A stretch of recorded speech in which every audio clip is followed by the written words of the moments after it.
Wow. If CC leaves, Fever will be playing in the barn. CC's not leaving, y'all. Caitlin Clark's not leaving. Once Raven plays for the Fever at home, she will regret her comments. Here's the thing, man. Everybody's just mad right now is not going to be mad in June and July. That's like, I'm sticking true to that firm.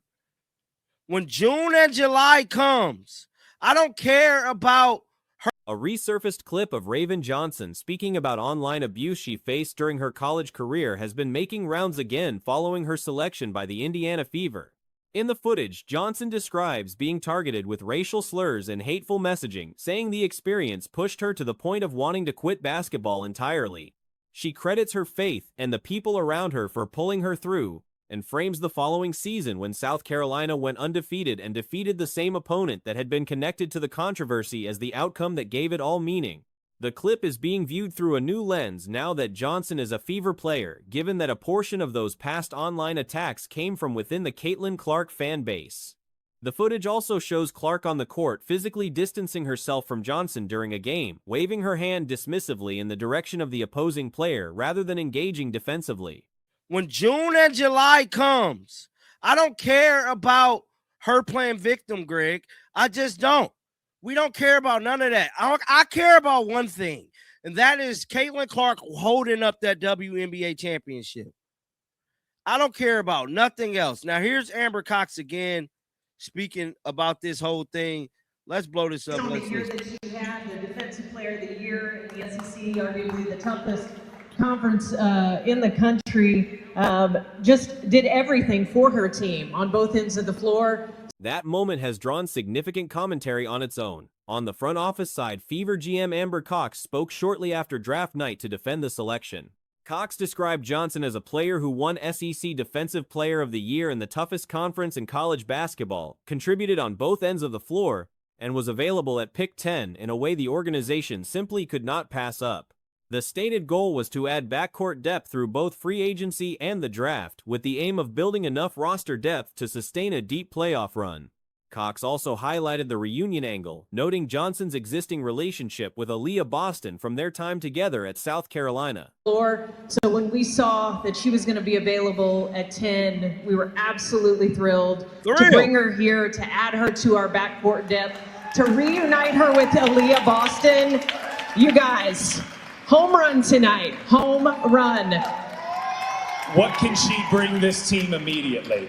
Well, immediately, I think what you guys are going to really love and getting to know her through this process is, Holly mentioned it there, is just the joy that she plays with. And she is a fierce, fierce competitor. Johnson's own reaction in the moment of being drafted drew immediate attention. Her facial expression and body language led many observers to conclude she was upset or reluctant about landing with Indiana rather than genuinely excited. She acknowledged her heart racing and described the moment as a dream she had carried since childhood, but the visual read of her demeanor stood in contrast to the words being spoken. The basketball concerns around the pick center on offense. Johnson averaged around 4 points and fewer than 6 assists per game over 5 seasons at South Carolina. Fierce competitor, the work that she has put in over the 4 years to just continue to build on her game and improve, and you've seen that. You know, everything that she was able to do for South Carolina this year, she is a leader. So again, it just adds great depth to our backcourt. That was really a goal in everything we wanted to do through free agency and the draft, was add depth to make sure that we had, you know, people to come in to stay fresh so we can make that deep playoff run. That's the goal.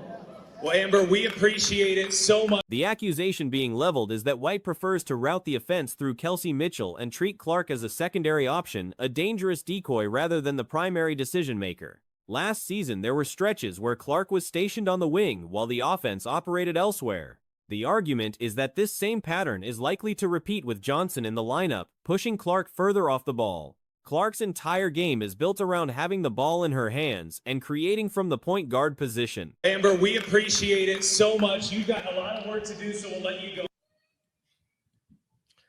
Amber messed up.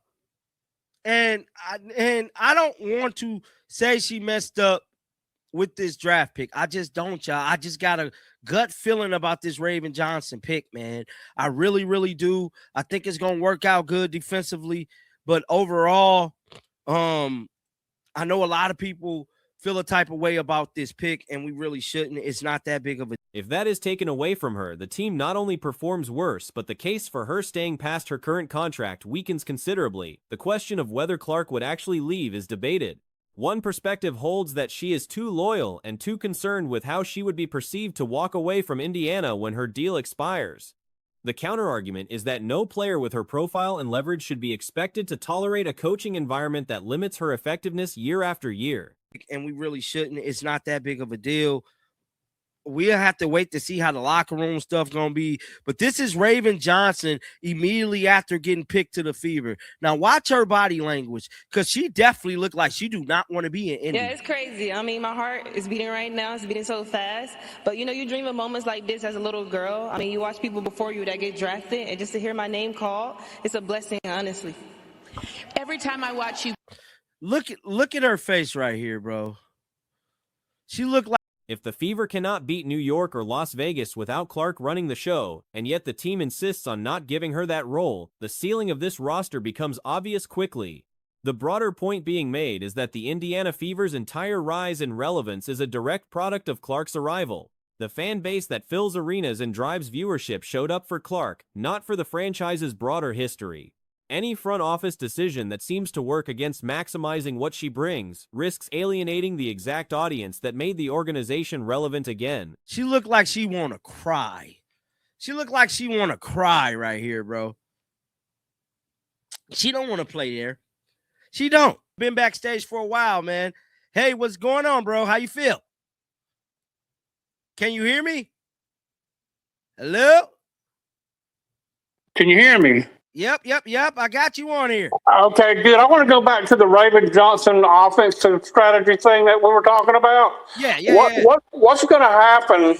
Whether Indiana's leadership fully appreciates that reality is the question hanging over everything they have done this offseason. Sophie Cunningham's contract with the Indiana Fever came in at $665,000, a number that once the Lexi Hull deal became public actually came as something of a relief. The concern heading into the announcement was that Cunningham might have received something closer to $1 million. Had that been the case, the Fever would have faced a genuine roster crisis. So strategy thing that we were talking about? Yeah. What's going to happen? I mean, I'm not questioning her defense at all. She is an elite defensive ball player. Hold on. Jeep. I just hate to cut you off. Say it one more time so our listeners can hear you. And I don't even like her, but she is an elite defensive ball player. Thank you. Did everybody get that? Okay, I'm going back to our offensive situation here. What's going to happen? Because of how protected contracts are structured and how little cap flexibility the team actually has, paying Cunningham at that level would have forced the organization to waive Caitlin Clark, whose contract does not carry the same protection as Aaliyah Boston's fully secured deal. That is not an exaggeration, it is just how the math works out. And the cap situation is not improving anytime soon. Despite the attention the Fever have received and the revenue their profile has generated, the Indiana franchise currently cannot afford to give Aaliyah Boston a max contract extension. Players, same with the New York or with the LA Sparks. Because of the money that the Indiana Fever are paying towards role players, and damn good ones, might I add, the Indiana Fever actually cannot afford to have more than one max contract player on their team. Like, there is a huge difference between some teams. And by the way, if you look at reserve free agency, there is a thing with Ileana Rupert, who's worth about $1 million in the open market.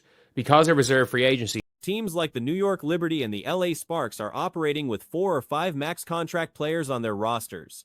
The Fever, because of what they are paying role players, solid ones, to their credit, are in a position where carrying more than one max deal is not financially viable. A large part of what separates well-built rosters from struggling ones right now is reserve free agency. The Golden State Valkyries have Ileana Rupert, who would command close to $1 million in an open market, locked in at around $450,000 per year. In the open market.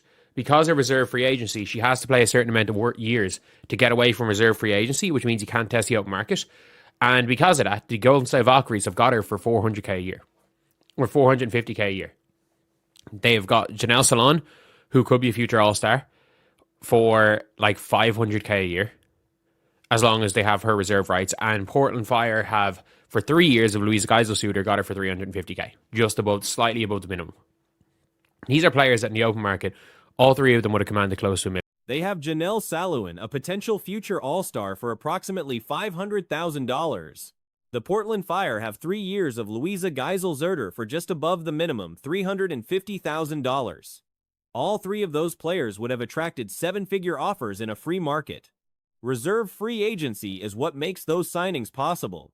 These are players that in the open market, all three of them would have commanded close to $1 million. It is the power of reserve free agency. And the Indiana Fever have none. The Indiana Fever do not have a reserve free agents.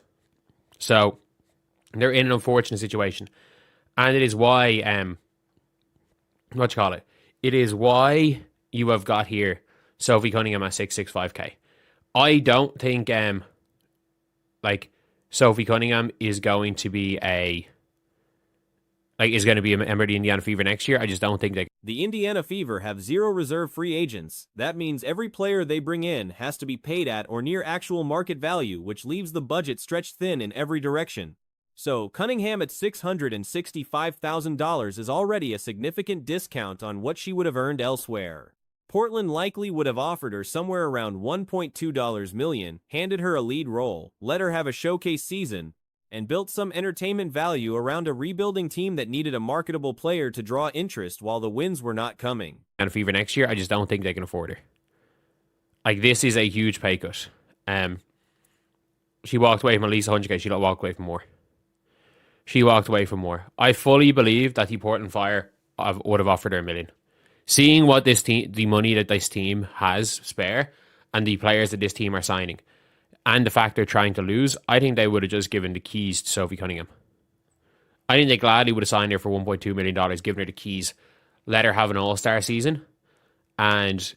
Cunningham walking away from that kind of money to stay in Indiana is meaningful, but it also creates a problem going forward, because the deal is only for 1 year. Keeping her next season may require an even steeper reduction, and there is no clear reason to assume she will accept that. The Lexi Hull situation compounds this. And it then becomes like a fun situation where it's like, oh, you know what? Fans might be happy to come and see Sophie Cunningham going out there and hooping. They might be happy to come down and see that, because we're going to suck, so we have to at least be fun. The rumor is that Iana Martin is going back to Spain. She's not even coming over, their first round pick. And Carla Late is, and the reason with Iana Martin is going to be a stash player is because Hull received a 2-year deal that, while not unreasonable for her level, adds a fixed cost to a roster that has very little room to absorb those commitments. If the ideal version would have been Cunningham on 2 years and Hull on 1, the organization went in the opposite direction, and now the prospect of retaining Cunningham beyond this season looks genuinely difficult. There is also the question of what happens with Caitlin Clark's next contract. Stash player is because I think she has a long-term contract signed in Spain, so you kind of can't bring her over too early for that. Like you say, Jacite was the same. It's really hard to bring over a player who's playing the Spanish league. The thing with Jacite, there's a reason why she signed for Project B. But, Sophie, easily, seeing this number inexcusable, not giving her a 2-year deal. And do you want to know the scary thing is that it's actually not. There is a good chance, even if the Indiana Fever let Even setting aside what Erica Wheeler might or might not be paid, the numbers are tight enough that unless Aaliyah Boston takes a below-market deal on her extension, Indiana may not be able to afford Clark's max extension when the time comes. That is the kind of structural problem that does not get solved quickly. It gets managed over years through smart drafting, reserve rights, and a roster construction philosophy that prioritizes long-term flexibility. None of those things are currently in place in Indiana. The situation with Maisha Hines-Allen at roughly $500,000 is actually reasonable value for this market. Chance, even if the Indiana Fever let Kelsey Mitchell walk, that they're not going to be able to afford to give Caitlin Clark her max extension next year. They're unless Aaliyah Boston leaves money on the table, the Indiana Fever absolutely cannot afford to give Caitlin Clark her max extension next year. Regardless. Regardless of the money. This is a good deal for Sophie Cunningham, and that is how much. That deal, on its own, is defensible, but if that figure represents close to the outer edge of what the Fever have left to spend, then the entire picture is stark. Looking further out, the timeline for Indiana to put together a genuinely championship-caliber roster could extend to 2028 or beyond. The Fever drafted what might be the most talented 3-year-old center in the league, since Brittany Griner Aaliyah Boston is younger than Paige Buchers, still in just her third professional year, and already operating at an elite level. Deal for Sophie Cunningham, and that is how much they kind of screwed up with some contracts. And like, the scary thing is that the Mo Billings contract in this market's not even a bad contract. It's just what the Indiana Fever did not get was a bunch of long-term buy-ins and people committed to buying in on cheap deals. Like, at the end of the day, it is this is a contract that I would love